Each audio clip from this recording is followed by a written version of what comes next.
Hi reception, Mrs Campbell here. Hope you're all okay. Missing you loads. Hope to see you all very, very soon. But as I miss reading stories to you, I thought I would read another one to you today. So I've chosen The Boy Who Cried Wolf. Okay, and this is written by Miles Kelly. Okay, it's a very popular story. I'm sure you might have heard this one before. Okay.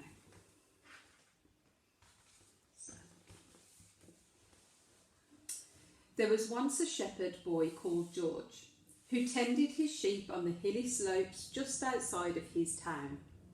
Ba, ba, ba, ba.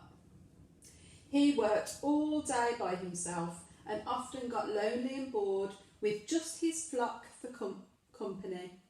So his flock were all of his sheep and he was getting a bit bored. George tried to find ways to keep himself busy. He got the sheep to jump over a stile and counted them one by one, but this just made him sleepy. He even gave them funny hairstyles, but the sheep wasn't impressed.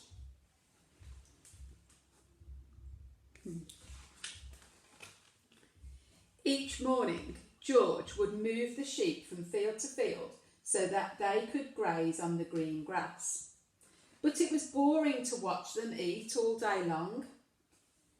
He was fed up of having to rescue the silly sheep from hedges and ditches.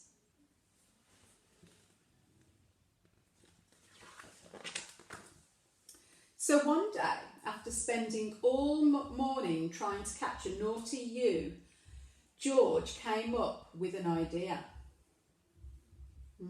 And a ewe, do you know if that's a female or a male sheep?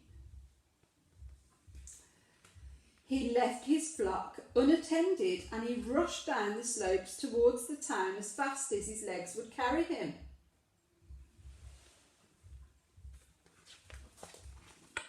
He pretended to be in a panic and shouted, "A wolf is attacking my sheep!" The townspeople jumped up and ran with George back to his flock. They soon realised, however, that there was no wolf and returned to the town grumbling.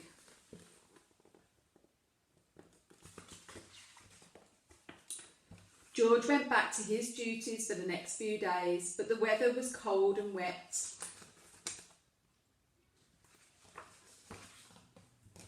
He didn't enjoy being out in the rain at all and started to think about trying his trick again.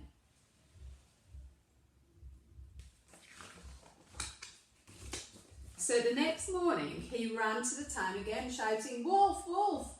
There really is a wolf this time." He burst into the courtroom and he ran up to the judge. "You must come and help me rescue the sheep, otherwise I will lose my flock." Do you think he's telling the truth? Again, the townspeople came rushing to help him, but when they saw that there was no wolf, just like the first time, they were very cross.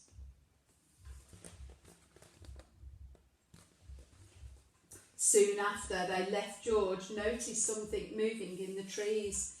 He thought it was his eyes playing tricks, but then he saw a furry body, bright eyes and sharp teeth. Who was it that he could see? Yes. The wolf came rushing towards the sheep. They ran away as fast as they could. Grrr. George waved his arms and shouted at the wolf to leave, but it was no good. So he turned and he ran crying, "Wolf!" in earnest this time.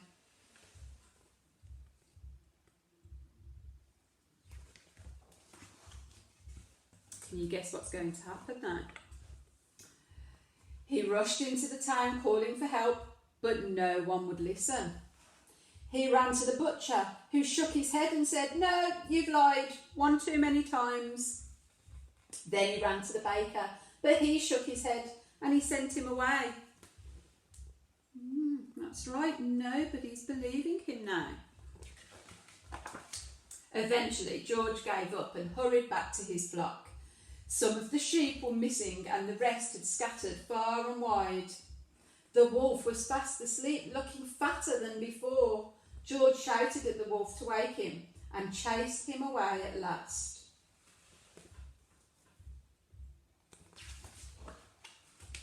It took George all day and all night to gather the rest of his flock. George had learnt that a liar will not be believed even when he speaks the truth. The end. So, do you think that George learnt his lesson? And hopefully he won't lie again.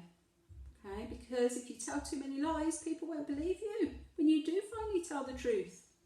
Okay, so that's why it's really important to tell the truth. Hope you enjoyed that, children, and I will speak to you really soon. Have a good half term. Keep up with all the really good learning at home and post it on Tapestry so I can see. Take care. Bye.